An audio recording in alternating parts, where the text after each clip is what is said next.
দুপুর বন্ধুরা, তো আজকে আমি ইলিশ বানাবো। তো এই দেখো ছোট ছোট বাচ্চা ইলিশ, খোকা ইলিশের বাচ্চাই বলতে পারো। আর এখানে দেখো দুধমান কচুর ডালগুলো নিয়ে নিয়েছি, মানে যেটা ড্যাগা বলে। আর এখানে দেখো মশলা নিয়েছি, জিরে লঙ্কা বাটা, আর কিছু মশলা নয়। ওভেনে কড়াই বসিয়ে দিয়েছি, তাতে দিয়ে দিলাম সর্ষের তেল, মাছে দিয়ে দিলাম লবণ পরিমাণ মতো আর হলুদ দিয়ে মাছগুলিকে একটু হালকা করে মেখে নিচ্ছি। তেল গরম হয়ে গেছে, হালকা করে একটু মাছগুলিকে ভেজে নেব। একটু ভাজা হয়ে গেছে, হালকা হালকা করে উল্টে নিচ্ছি, বেশি কড়া ভাজবো না।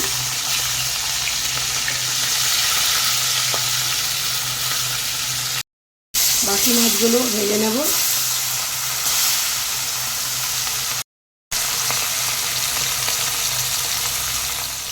সব মাছগুলি ভাজা হয়ে গেছে।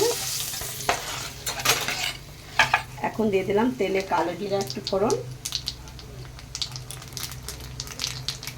আর দিয়ে দিলাম এরপরে কচুর ডালগুলো একটু ভেজে নেব। তো দুধমান কচুর জায়গাগুলোকে একটু হালকা ভেজে নিয়েছি। স্বাদ মতো লবণ দিয়ে দেবো, পরিমাণ মতো হলুদ, আর দিয়ে দেবো জিরে লঙ্কা বাটা 1 চামচ। দিয়ে আবারও মশলার সঙ্গে একটু নাড়িয়ে মিশিয়ে নেব। ভালো করে কষিয়ে নিয়েছি। তো এরপরে ঝোলের জন্য দিয়ে দেবো জল, পরিমাণ মতো ঝোলের জন্য জল দিয়ে দিলাম। এখন ঝোলটা ফুটতে দেবো। তা দেখো বন্ধুরা, ঝোলটা ফুটে গেছে, আমি এখন মাছগুলি দিয়ে দিচ্ছি।